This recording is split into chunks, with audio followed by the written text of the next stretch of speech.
Guys, so this is we are currently we are in Sonmarg, and we started our journey on 8th of March with Travel My Kashmir.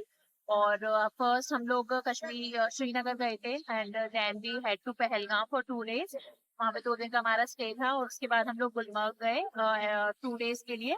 And उस दिन ही हम लोग सोनमर्ग आ गए थे। Now we are moving back from Sonmarg to Srinagar. तो whole of the trip हमारा बहुत ज्यादा अच्छा रहा। हम लोगों को स्नोफॉल भी मिली ये देखने के लिए गुलमर्ग में। और अभी भी वेदर बहुत ज्यादा अच्छा हो रहा है, बहुत स्नो है, जैसे आप देख सकते हो चारों तरफ स्नो ही स्नो है। तो it is just like winter land.